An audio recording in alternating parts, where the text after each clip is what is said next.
I woke to find her standing silently in my bedroom doorway at 2 a.m.a.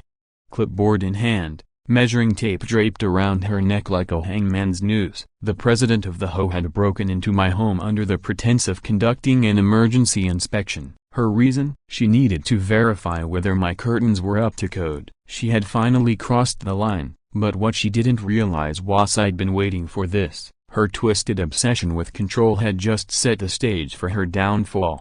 That night marked the beginning of a storm she couldn't escape. She picked the wrong house, and the wrong man. What follows is the story of how one woman's thirst for authority ignited a war that shattered her perfect little kingdom. Drop a comment. Have you ever had the urge to take down a power-mad neighbor? I'm Nathan Harper. 6 months ago, I thought buying a cabin near Silver Lake would bring me peace and quiet. I couldn't have been more wrong. It turns out, the biggest nightmare of owning property isn't the upkeep or the taxes, it's dealing with someone who thinks wielding a ruler gives them divine power. Let me take you back to where it all began, back when I still believed people were, for the most part, reasonable. I bought the cabin because it had once belonged to my parents. This place had been their sanctuary in the 1980s. When Silver Lake was nothing more than families helping families and children splashing around learning to swim. I still remember Dad's pictures of their small garden, and Mom chasing fireflies with me as the sun dipped below the trees. They spoke of this place like it was Eden. After they passed, buying this cabin felt like reclaiming a piece of that paradise. But paradise has a price, and sometimes, that price comes with a clipboard. Her name was Brenda Thornton, 52 years old, steel gray hair that stayed perfectly still in a storm, and a clipboard she wielded like a battle axe. She'd been running the HOA for 8 years, ever since being ousted from her banking career and making it her mission to dominate every inch of our community. Brenda had this unnerving way of raising her chin when she spoke, like she was peering down her nose at you even though she barely cleared 5'4". My first run-in with her happened 3 weeks after I moved in. I was in my garage, sorting through old boxes that still smelled like my parents' house, when I heard sharp footsteps crunching gravel. I looked up and there she was, striding toward me with military precision, clipboard at the ready, blazer on in sweltering heat. "You must be the new owner," she said, skipping any semblance of pleasantry. Her voice was soft,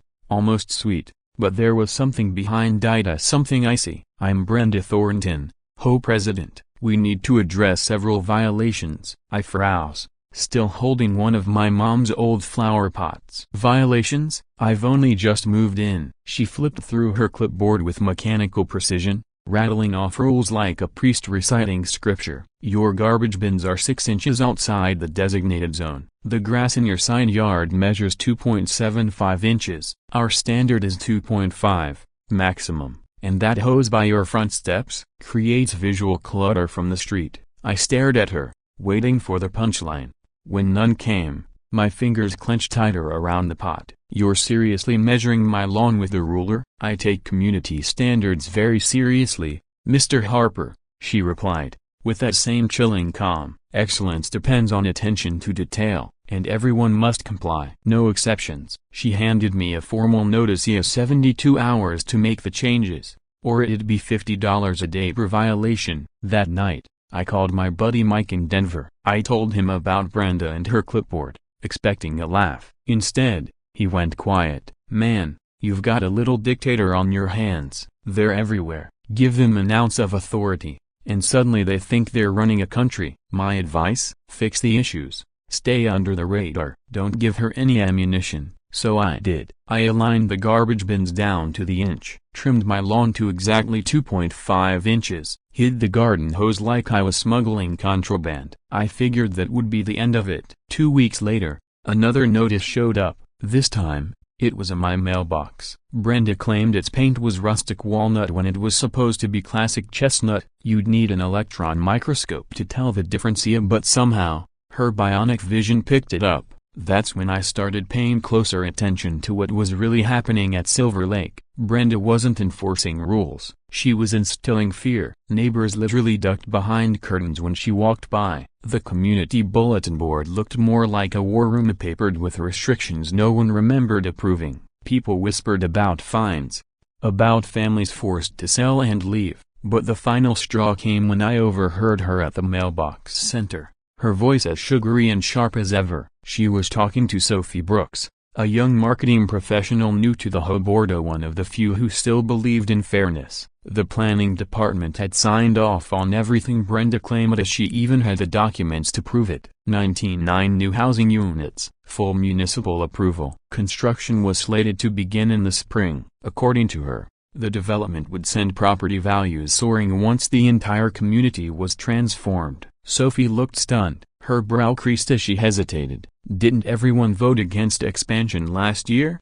she asked. "I thought the whole community wanted to keep our small town feel." Brenda's smile was razor sharp. "Circumstances evolve, sweetheart. Sometimes leadership means making unpopular choices that others don't immediately understand." The board reevaluated our stance after receiving new information. I stood nearby, pretending to sort through envelopes, my ears burning with every word. When had this been decided? I hadn't missed a single community meeting and no one had mentioned anything about large-scale development. How had this slipped through? And why was the planning department suddenly approving something the residents had clearly rejected? That night, I did what any decent software engineer would do. I started digging. I combed through public records until my eyes burned, and then I found it. The planning department had indeed approved the development, but only after someone had quietly submitted amendments to our community's development plan. Those amendments were detailed, technical,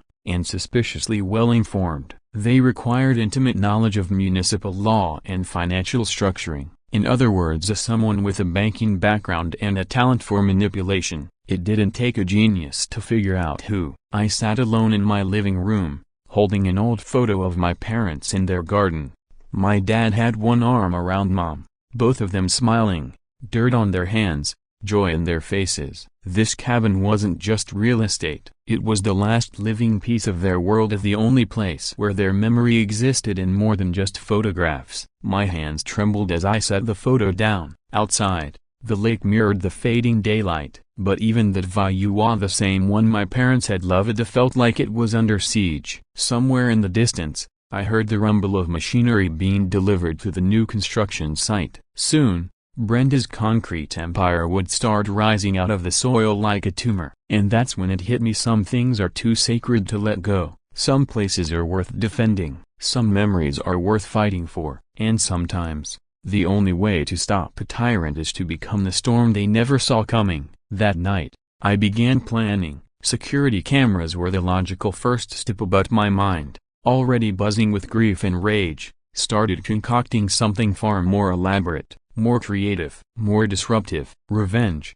as it turns out, makes a surprisingly good engineering motivator. The idea sparked in my garage, of all places, where I'd been storing leftover props from a haunted house attraction I'd helped design years ago. There were buckets of water-based paint, oversized fans, motion sensors, and bags full of craft feathers in every color imaginable. Most people would have tossed that stuff. I saw opportunity. I sat there, surrounded by dusty boxes and the scent of old wood, sketching designs that would soon become the stuff of legend. But before I could act, I stumbled across something that turned my frustration into fury. While researching whole legal precedent online, I found a lawsuit, 2 years old. A family named the Hendersons had lived here before me in this very house. They had been hounded by Brenda with a barrage of shifting violations until they were drowning in fines. The husband suffered a heart attack during the legal mess. His widow ended up selling the house for $30,000 under market value just to escape the nightmare. They'd lived here for 15 years. This had been their home, too. I closed my laptop and walked to the window. The lake still glimmered, the trees still swayed softly in the breeze. But now I knew the truth. Brenda wasn't just about rules. She was about destruction. She didn't enforce the law, she weaponized it. That's when I realized, this wasn't a prank. This was war, and war needs strategy. Water-based paint, for starters. Totally harmless, but clingy enough to stain clothes and skin for days. I installed high-pressure spray nozzles by the front door, loaded with the loudest colors I could find: a blazing neon pink, searing electric blue, radioactive yellow. Anyone who came in uninvited would be instantly doused. Next came the feathers. Giant industrial fans hooked to the same motion sensors would activate right after the paint, launching a hurricane of craft feathers into the air. They'd stick to every damp surface, creating the illusion of a deranged bird explosion. I wasn't done. I added speakers wired to blast unauthorized entry detected at jet engine volume enough to wake the dead and every neighbor in a 4-block radius. And of course, I wired up hidden cameras to record everything. If someone was going to break into my home, I wanted it all on tape. As I installed my little masterpiece, I kept thinking back to a project from my early career monitoring systems for critical infrastructure. One of them, the Silver Lake Water Management Facility. And that, as you'll see, was about to become very relevant. Back when I worked with Sarah, she had a borderline obsession with backups and audit trails, redundant systems, encrypted logs, off-site storage, you name it. She implemented it. I used to tease her about her paranoia. Now, I saw the wisdom in it. When you're protecting something that matters, you can never have too many safeguards. 3 days after I completed my Feathered Fury security system, Brendan unknowingly volunteered as my first test subject. I was at my desk, coding with a cup of coffee, when raised voices pierced the afternoon calm. I peeked out the window and saw Brenda, striding up my driveway with the self-importance of a general marching to war. Sophie followed behind her, looking like she'd rather disappear into the ground. "The violations are clear," Brenda announced loudly, making sure the entire neighborhood could hear. "Unauthorized surveillance systems, non-compliant window coverings, and I suspect he's running a business out of that house." Sophie shifted uncomfortably. "Maybe we should, Broken Bar, schedule a formal inspection? He seems reasonable." Brenda cut her off. "Reasonable people don't install spy equipment like they're prepping for World War III. Her voice had lost its polished veneer, revealing something colder underneath. "We'll document everything today. If he won't cooperate voluntarily, we escalate." "Then God help me," she pulled out a set of professional locksmith tools. She wasn't even pretending anymore. I grabbed my phone and hit record, documenting every second as Brenda knelt and got to work on my lock. Sophie stood a few feet behind her,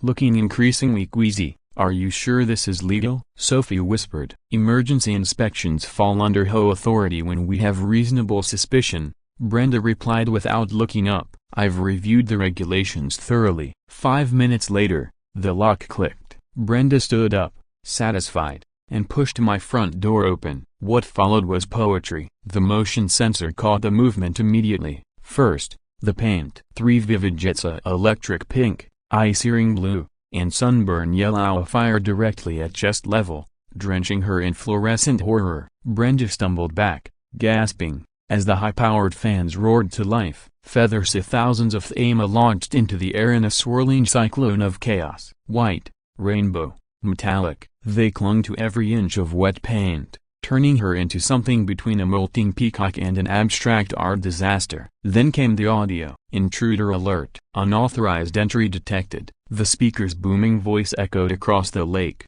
setting off a chain reaction of barking dogs and nosy neighbors. Sophie screamed and leapt back, accidentally sending Brenda's clipboard flying. Papers fluttered into the air, immediately catching feathers like snowflakes in a blizzard. And there Brenda stood, frozen in my doorway, transformed. Her once flawless hair was now a frizzy crown of neon feathers. Her tailored blazer looked like it had been dipped in an acid trip. Even her shoes, those carefully polished wedges, were streaked with purple and stuck with glitter. Mrs. Patterson came running, phone raised, already recording. Mr. Kowalski, who never got involved in anything, stood on his porch openly laughing. Brenda sputtered, blinking through the paint dripping down her face. "What have you done?" I opened the window and called down sweetly, "Oh hi, Brenda. Sorry I didn't hear a knock. Is everything alright?" Yoka Broken Bar festive. Her glare could have cracked stone. A fat purple feather was glued to her forehead like a ridiculous crown. "You're going to pay for this," she hissed, clawing at her jacket. "This is assault. I'm calling my lawyer." I kept the phone steady in my hand. "Actually, I think this counts as home defense. You broke into my house, remember?" "I'm pretty sure Sheriff Caldwell would be very interested in this footage." Brenda paled beneath the neon goo. She grabbed Sophie's arm and stomped off, trailing rainbow footprints and shedding feathers like breadcrumbs. That night, I uploaded the footage to a shared neighborhood drive and sent private links to every homeowner who'd witnessed the chaos. Within hours, everyone in Silver Lake had seen it. Brenda Thornton, our iron-fisted HOA president, was now internet famous for looking like a pi tilde plus minus atomic explosion. It felt like a victory, but as the sun dipped behind the lake and the last golden light faded from the trees, I couldn't shake a lingering dread. Her final words echoed in my mind. "You are going to pay for this." This wasn't just a trap. This was a trap for someone who took down families without blinking, someone who didn't lose. I found out just how serious she was 2 days later. The lawyer's letter didn't arrive by certified mail. It was delivered by hand. The letter wasn't mailed, it was hand-delivered by a courier who looked like he wanted to be anywhere else. He kept glancing over his shoulder, as if even touching the envelope might bring consequences. Thick, official, too heavy for just paper. Inside was a demand, $5,000 in damages. But it wasn't the money that made my hand shake. It was the photos, dozens of them printed in high resolution, shots of me eating breakfast by the window, working late in my garage, passed out on the couch, during a 3 a.m. coding session. These weren't casual snapshots, they were surveillance grade. Whoever took them had used professional equipment, and they'd been watching me for weeks. And then I noticed an error. In one photo, just at the edge of the frame, was a reflection in my window. A man, expensive camera, standing in the exact spot where I'd once seen Brenda whispering to that strange technician near the water management facility. This wasn't about HOA violations anymore. It was bigger, much bigger. I stared at the images, connecting dots I didn't want to see. 2 years ago, I'd helped design digital security systems for several government contracts, one of them being environmental infrastructure. I knew exactly how water management systems worked. I knew how they could fail. More importantly, I knew how they could be sabotaged. Silver Lake's entire water system was automated. Rainfall levels, seasonal trends, projected evaporation, it was all controlled by software. With the right access, someone could raise or lower the lake by several feet, enough to flood a neighborhood, or drain it completely. What if Brenda's tech consultant wasn't just helping her spy on me? What if he was helping her tap into the system itself? I spent the next day reinforcing my defenses, but this time, I wasn't focused on physical traps. This time, I went psychological. Using AI tools from my software work, I generated a library of hyper-realistic audio clips, police sirens, FBI raid shouts, SWAT team chatter. The AI made everything sound disturbingly real. I wired the system to my motion detectors, but with a twist, a manual override on my phone. I could trigger or silence it from anywhere. If someone tried to break in again, they wouldn't be met with pain. They'd believe federal agents were seconds from kicking in the door. As I tested the setup, my mind kept drifting back to Sarah, her obsession with water cycles, her meticulous flood models. She used to show me photos of the last big surge in 2003. The lake had risen over 4 feet, flooding dozens of homes, including the one my parents had owned. My current house sat just high enough to stay dry back then, barely. The idea that someone with inside knowledge could manipulate that system, a broken bar, had haunted me. Sarah's safeguards had always assumed the threat would come from hackers overseas, not someone working from within. 3 nights after installing the audio system,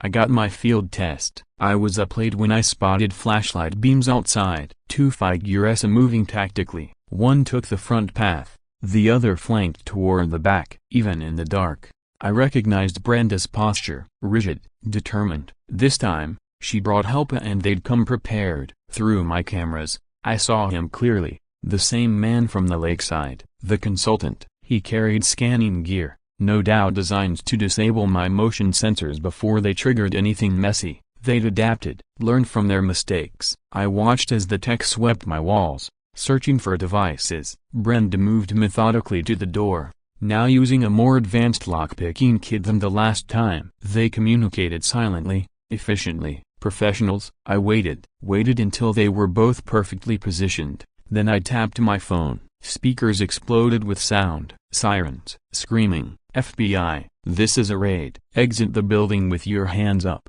Panic. Instant. Unfiltered panic. The tech dropped his gear and bolted into the woods like the hounds of hell were behind him. But Brenda didn't flinch. She turned slowly, eyes burning with fury, and pulled out her phone. She dialed someone and started speaking rapidly, gesturing toward the house, toward my speakers. I couldn't hear what she was saying, but I saw something I hadn't expected. She was angry, yes, but she wasn't scared, and that terrified me more than anything else. The sirens cut out all at once. No warning, no fade, just sudden, eerie silence. The house was dead quiet, too quiet. Even the backup recordings had been neutralized. Someone had expertly disabled my entire audio system. But just as Brenda leaned toward my lock again, the speakers exploded back to life twice as loud. FBI, this is a raid. Exit the building. Hands up. Brenda flinched and stumbled backward, her confidence visibly shaken for the first time since this nightmare began. That's when I saw her, Sophie Brooks, sprinting up my driveway, gripping a tablet like her life depended on it. She was terrified but determined. Somehow, she'd overridden whatever Brenda's tech guy had done and reactivated the system. Brenda turned, her composure shattered in an instant, replaced by raw, desperate fury. "You pathetic little fool!" she shrieked, her voice loud enough to rattle windows. "You think this is a game? You think you can embarrass me and get away with it?" Sophie stood her ground, tears streaked her face, but her voice didn't waver. "The community deserves to know what you're really doing, Brenda. The secret deals, the threats, the intimidation. This isn't leadership, it's tyranny." The slap came out of nowhere hard, loud, and vicious. The sound cracked through the night like a gunshot. Sophie staggered back, clutching her cheek, but she didn't flee. She looked Brenda in the eye, not with fear, but pity. "That was a mistake," she said quietly. "Everyone's going to see who you really are now." By morning, my yard was full of people. Word had spread fast. About the raid. About Brenda's assault. About the HOA president who'd finally gone too far. Neighbors were livid and more unified than I'd ever seen them. But amid the outrage, something darker surfaced. Several people mentioned receiving strange notices, emergency water management inspections, new flood insurance requirements. My stomach dropped. Brenda wasn't just targeting me anymore. She was preparing to use the lake itself as a weapon against everyone. And I was running out of time. The phone rang at 7 a.m., jarring me out of a restless sleep. "Mr. Harper?" David Chen from Channel 7 News. "We've heard about your situation with the HOA and would like to run a story on homeowner rights. Would you be available for an interview this afternoon?" Something in his tone felt too smooth, too rehearsed. "How did you hear about this?" I asked. "We received a concerned call from someone in your community mentioning escalating tensions and potential safety concerns. Naturally, we're interested in stories of HOA overreach." The words were neutral, but the subtext was clear. Someone had painted me as the problem. "Three guesses who?" "I appreciate the interest," I said, "but I'll need to think about it." The moment I hung up, I called Lucas Bennett. If anyone knew what Brenda was capable of, it was Lucas. She'd nearly bankrupted him over a non-compliant house color and for parking his work truck in his own driveway. "Nathana, thank God," Lucas answered before I could speak. "She's planning something. I saw her this morning with a news crew outside the community center pointing at your house and talking about public safety. She's flipping the narrative," I muttered. "Exactly. And the reporter? He's not asking hard questions. He's treating her like the victim." Someone was feeding the media a curated story. And if Brenda got ahead of me, I'd lose everything: the credibility, support, maybe even my home. I needed something stronger than video clips. I needed a spectacle. That's when I got the idea. The mud pit. A memory flashed: my dad's backyard pond, which always turned into a filthy swamp after storms. He hated it. I loved it. The mud was thick, messy, and nearly impossible to clean off fast. I spent the morning digging a shallow trench just inside my front entrance, covering it with painted plywood designed to match the flooring. I filled the pit with a concoction of bentonite clay, water, and compost. Harmless, but sticky and disgusting. A pressure sensor completed the trap. Step on it, and you'd drop into 3 feet of slop. I installed waterproof cameras and even added drainage for easy cleanup. It didn't discriminate. Stranger, thief, or HOA president, that anyone who entered uninvited would get a very muddy surprise. I'd just finished testing the mechanism when I heard the unmistakable sound of tires on gravel. Out the window, a news van, Brenda's car. She'd brought the media directly to my home, Mia ready to spin her version of the story before I had a chance to respond. I activated all recording systems and waited. Brenda emerged first,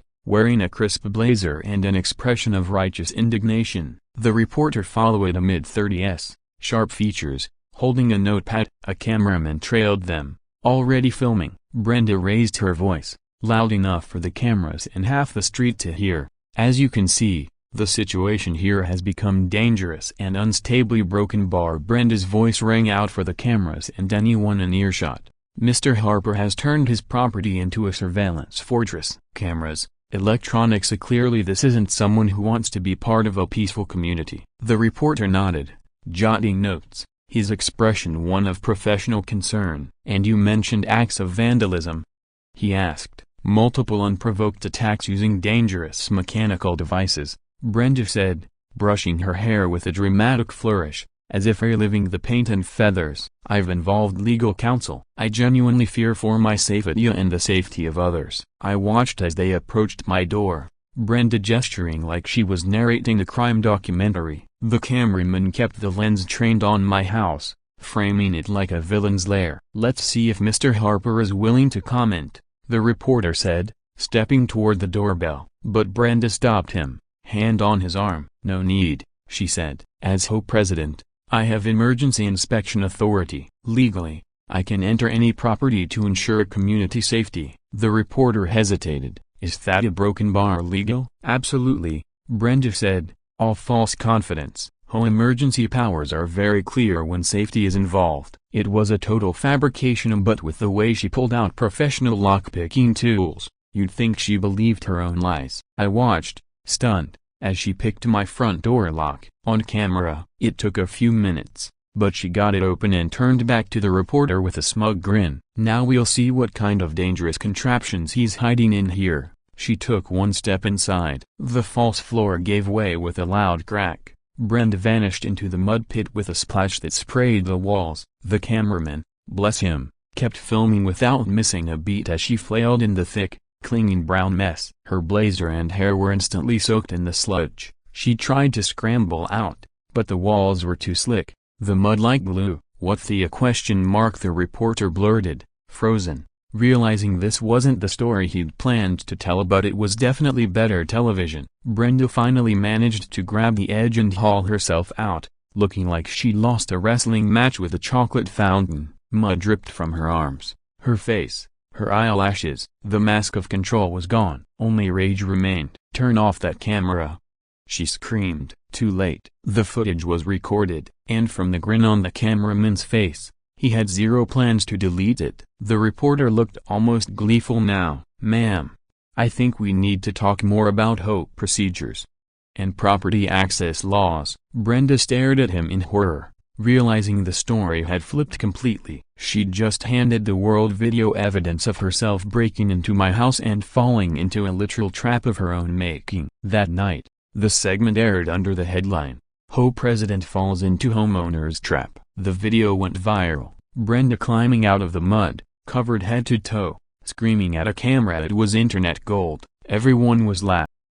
One except me, because something didn't feel right. The reporter said Brenda was unavailable for comment. Her house had been dark all evening. Her car was gone, and Brenda Thornton wasn't the type to vanish quietly. She was planning something worse. The knock came at 3:30 a.m., loud, urgent, official. I stumbled to the door, hard pounding, and opened it to find Sheriff Ryan Caldwell, flanked by two deputies. Nathan Harper, he said gravely, though we both knew who I was, you need to come with us. You're being questioned regarding allegations of assault and harassment. Assault? I blinked, still half asleep. What the hell are you talking about? He handed me the paperwork. I read it, and felt the bottom drop out of my world. A sworn statement from Brenda Thornton, claiming she was the victim of systematic terrorism and dangerous mechanical traps, allegedly causing her emotional trauma and possible injury from falling into a concealed pit filled with hazardous materials.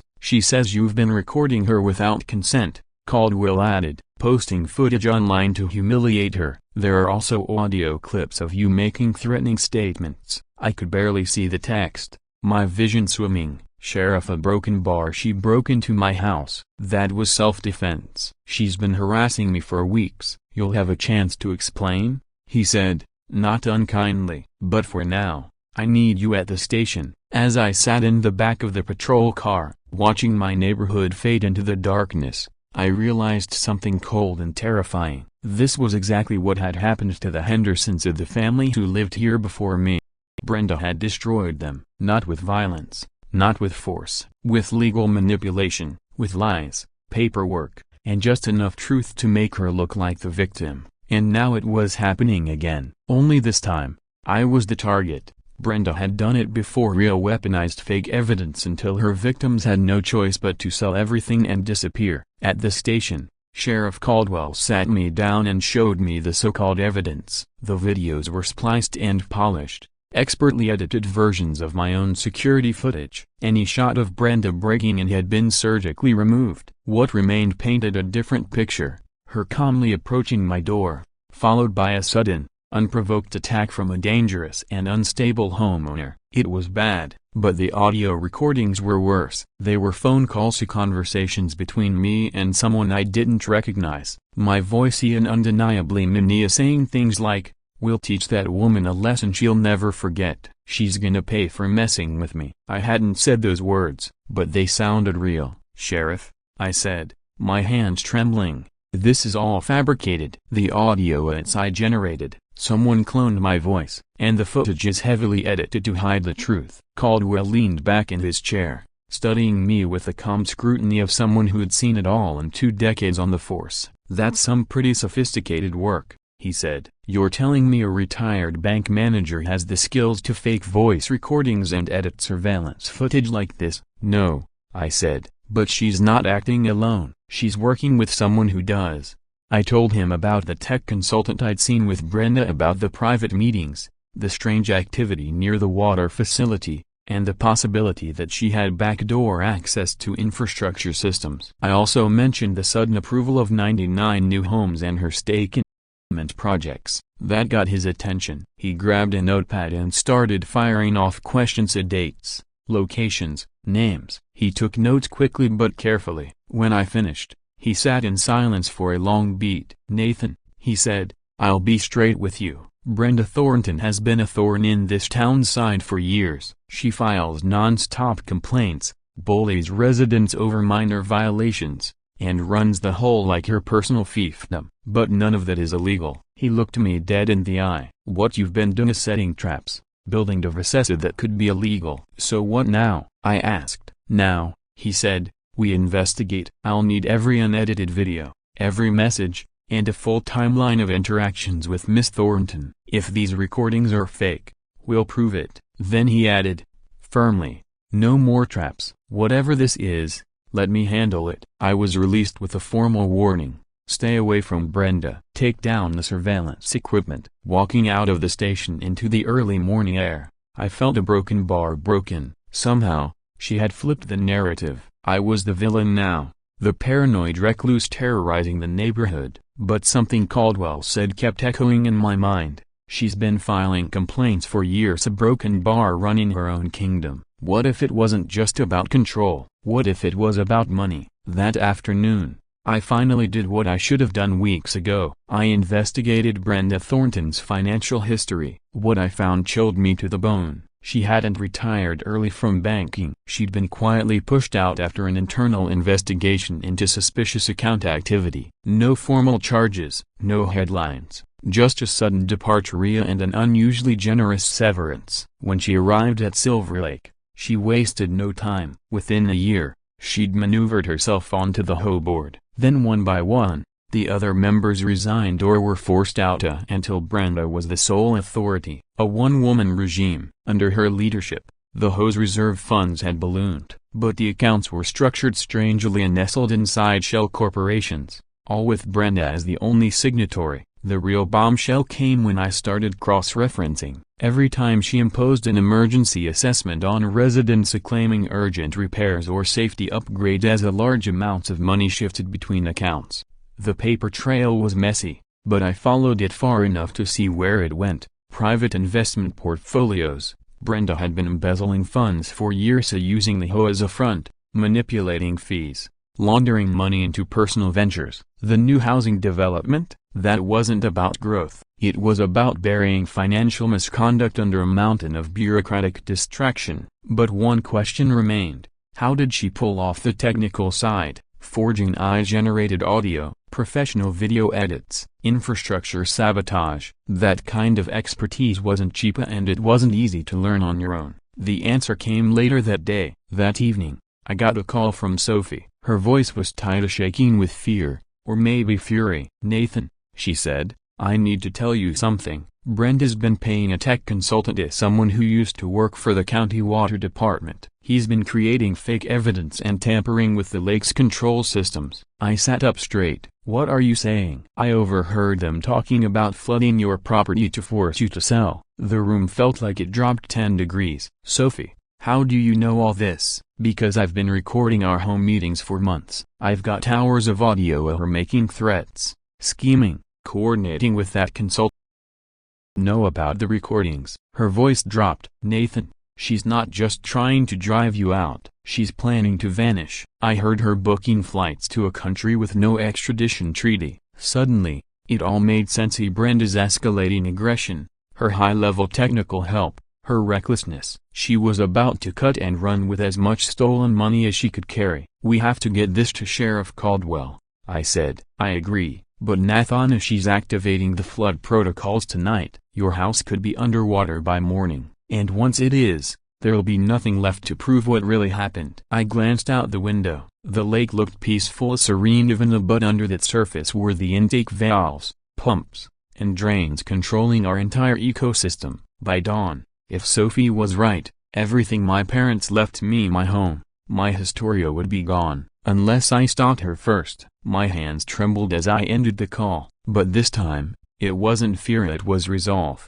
Brenda had called an emergency home meeting for 8 p.m. The message sounded official, her voice calm and commanding. She framed it as a response to security concerns threatening the neighborhood. What she didn't know was that Sophie had spent the afternoon organizing a rebellion. When I arrived at the community center, the parking lot was overflowing. Nearly every resident in Silver Lake was there. Word had spread. Lucas Bennett waved me over. A small crowd of angry neighbors surrounded him. "Nathan, thank God," said Mrs. Patterson, my elderly neighbor. "Sophie told us everything. We had no idea how bad it really was." "Where is she?" I asked. "Setting up audio equipment," Lucas said. "She's going to play the recordings." "But there's more. Frank Dawson saw lights at the water facility an hour ago. Someone's already manipulating the lake." Frank Dawson wasn't just a neighbor, he was a retired FBI agent. If he said something shady was happening, I believed it.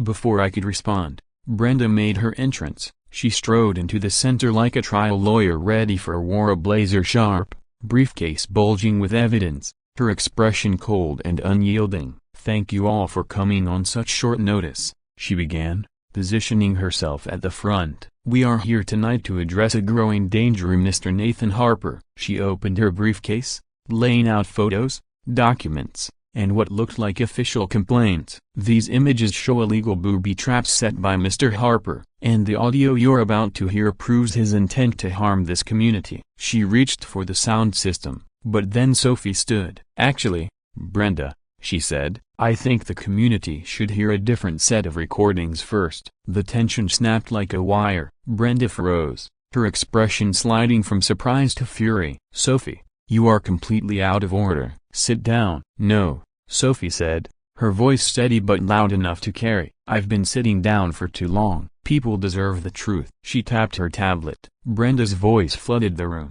"As long as no one questions the emergency assessments, I can redirect the funds however necessary. These people are too distracted by lawn rules and mailbox paint to notice." Gasps and murmurs spread like fire. Brenda lunged toward Sophie, but Lucas and 2 other neighbors stepped between them. That recording is completely out of context, Brenda shouted. It's been doctored! Sophie tapped again. Once the water damage is bad enough, they'll have to sell. Insurance won't cover it. It'll look like natural flooding. The plan is perfect. The crowd erupted. People began shouting. Questions flew. Brenda tried to shout over them, but she was losing control. These are lies, she cried. This is exactly the kind of harassment I've been warning you about. Nathan Harper and his broken bar accomplices are trying to dismantle legitimate leadership. That's when Frank Dawson stood. Slowly, calmly. Brenda, he said, perhaps you'd like to explain why the water management system is currently running unauthorized drainage cycles. I spent 30 years investigating financial crime, and I know a laundering operation when I see one. That was the breaking point. Brenda's polished mask cracked, her face twisted, voice rising. You people have no idea what you're dealing with, she snarled. I built something here, something that worked, and I'm not going to let a bunch of whiny, ungrateful fools destroy it. She grabbed her briefcase and bolted for the exit, but before she could reach the door, Sheriff Caldwell stepped inside and blocked her path. Going somewhere?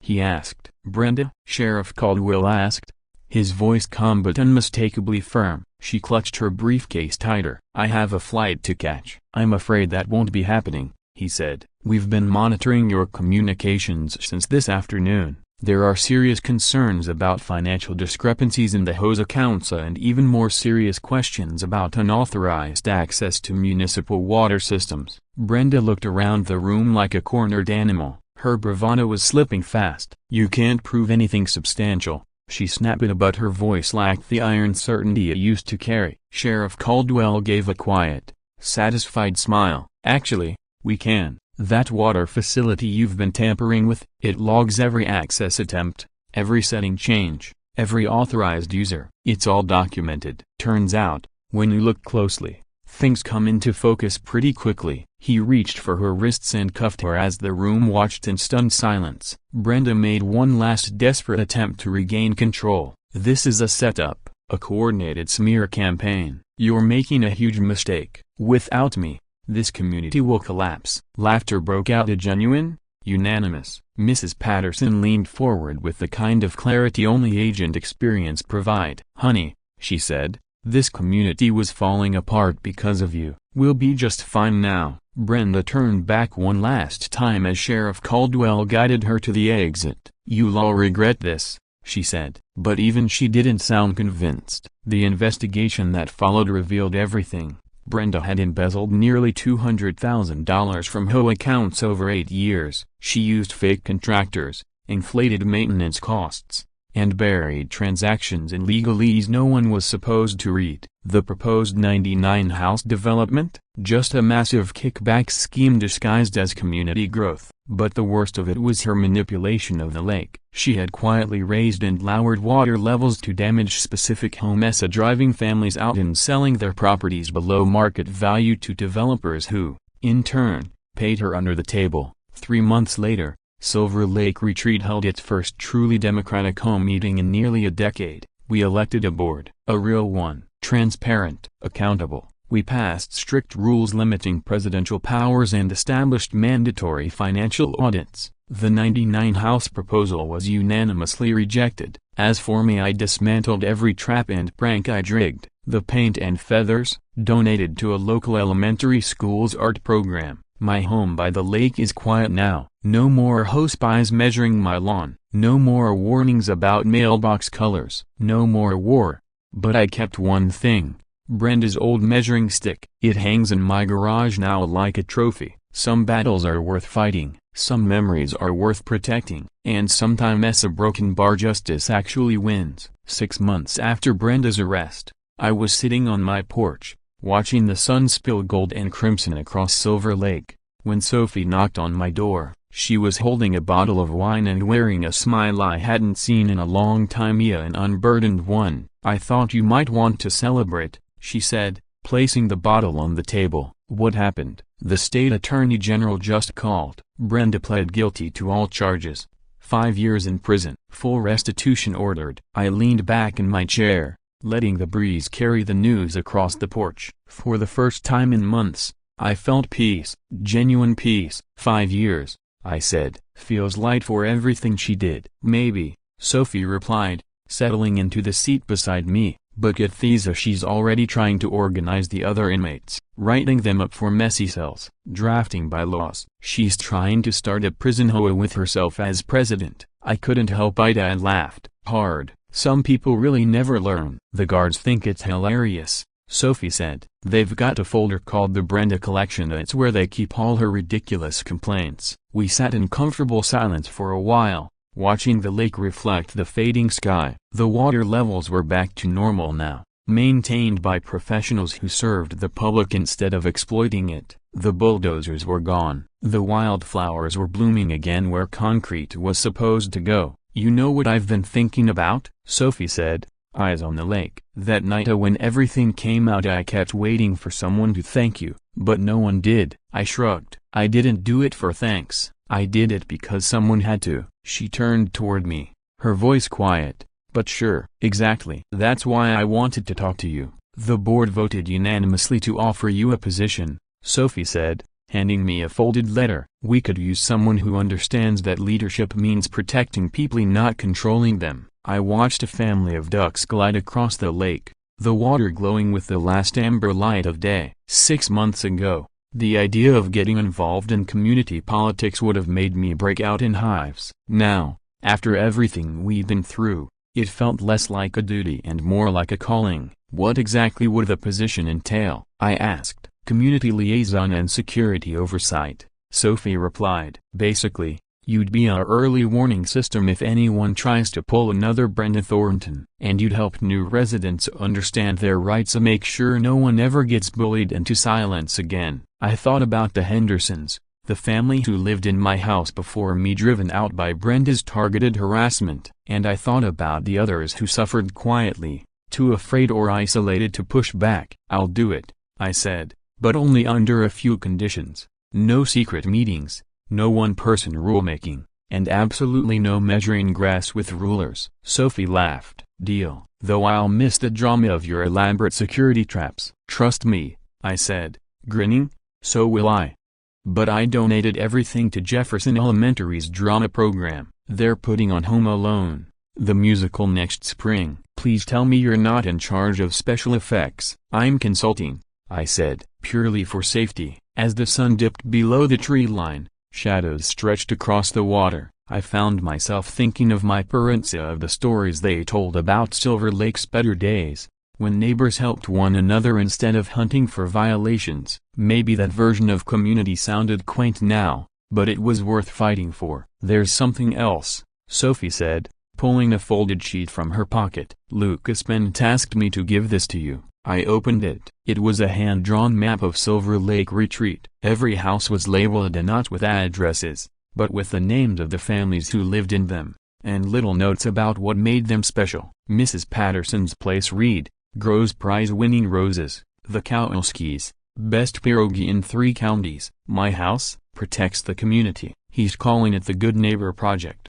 Sophie said. Not for rules or surveillance, just so people can actually get to know each other. I stared at the map, heart full. This was the kind of neighborhood my parents had dreamed of. This is perfect, I said. Let's make it real. 3 months later, we held the first annual Silver Lake Community Day. No violation notices, no mandatory meetings, just potlucks, garden tours, and volunteer booths. Mrs. Patterson taught a gardening workshop. The Kowalskis shared their pierogi recipe. I set up a tech help desk for anyone needing smartphone or computer guidance. Nearly every family in the neighborhood showed up, along with a few curious folks from nearby towns who'd heard what we were building. Local news even covered it as a model for community recovery. But the moment that meant the most came at the end of the day. I was helping fold up tables when a young couple approached with 2 small kids clinging to their legs. Mr. Harper?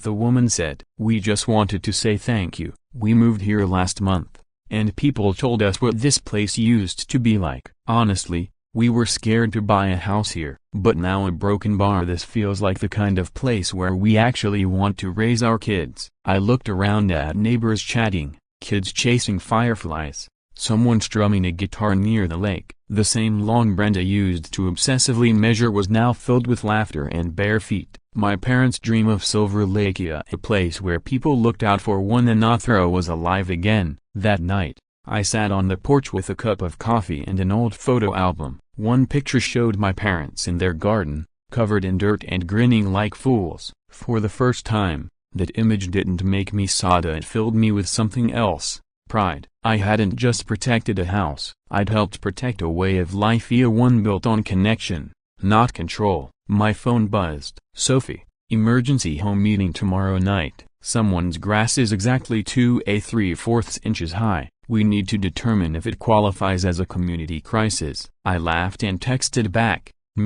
I'll bring the measuring sticks. We'll make it a group activity. Some battles end with parades and medals, others end with pierogi recipes, shared tool sheds, and children playing on unmeasured lawns. I know which kind of victory my parents would have chosen. The war for Silver Lake was over, and we'd won something worth keeping.